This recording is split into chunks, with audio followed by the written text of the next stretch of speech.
want to tell you a story about a little boy named Ben. Ben is 2.5 years old, and Ben has brain cancer. And Ben's really happy. He's happy because he's been through 2 rounds of chemo and radiation, and he feels good for once. He doesn't feel yucky, and his father's enjoying seeing Ben's happiness. But as the father tells the story of Ben and his cancer, the father's voice begins to break. And he says, it's very difficult to play with Ben because Ben thinks everything is wonderful, but I know something that Ben doesn't, that Ben's dying. And he talks about how difficult it is to play with Ben, knowing that in 3 or 6 months, Ben will be dead. And yet Ben is so happy, he's so beautiful. And so the father tries as hard as he can to enjoy Ben, to be joyful around Ben. But then he says in the middle of this short story that it's an amazing thing to know how little time one has left. And as he says that statement, he has merged himself with his son. It's as if the father himself is dying.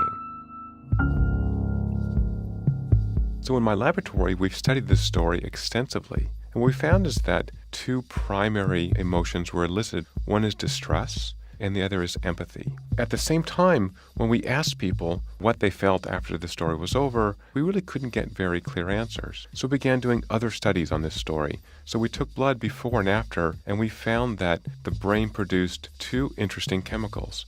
One is called cortisol, which focuses our attention on something important. So cortisol correlated with our sense of distress. So the more distress you felt, the more cortisol you released, and the more you paid attention to that stimulus. The second chemical release is called oxytocin, which is associated with care and connection and empathy. And oxytocin was correlated with people's sense of empathy. And the more oxytocin they released, the more empathic they felt towards Ben and his father. Now, we did something different after this experiment. We gave individuals a chance to share money with a stranger in the lab. And indeed, those who produced both cortisol and oxytocin were more likely to donate money generously to a stranger they couldn't see in the lab. In another experiment, we gave individuals a chance to donate money to a charity that works with children who are ill. And indeed, those who released oxytocin and cortisol donated money to this charity. And in fact, the amount of oxytocin released predicted in both cases how much money people would share with a stranger or with charity. What we're seeing is that this narrative is changing behavior by changing our brain chemistry.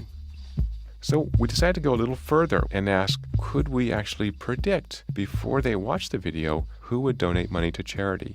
So with funding from the Defense Advanced Research Projects Agency, DARPA, we reran the study in which we not only took blood, but now we measured heart rate and skin conductance and respiration. And using these additional measures, we were able to identify this distress response and this empathic response, and we could predict with 80% accuracy who would donate money to charity. These individuals get paid about $20 to be in an experiment, and the people who donated money on average donated half their earnings.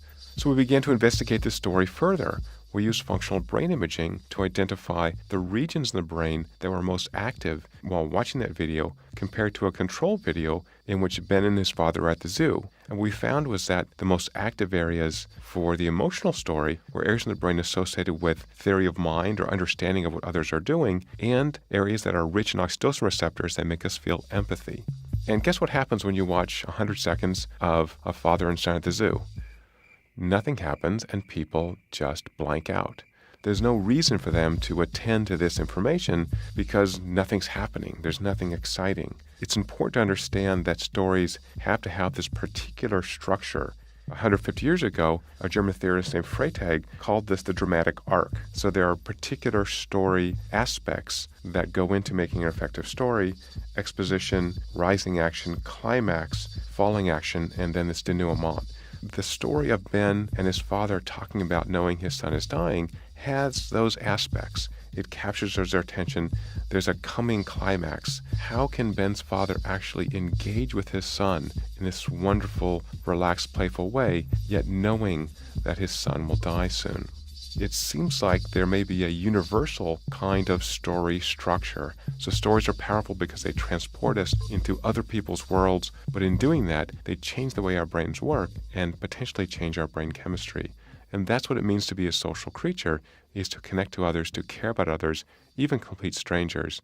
And it's so interesting that dramatic stories cause us to do this. In these experiments, they do it in a very functional way. People are donating money because they want to help Ben and his father. And yet when we watch other stories or see movies, listen to music, the same thing can happen. We feel uplifted, we feel motivated, we feel connected to others around us.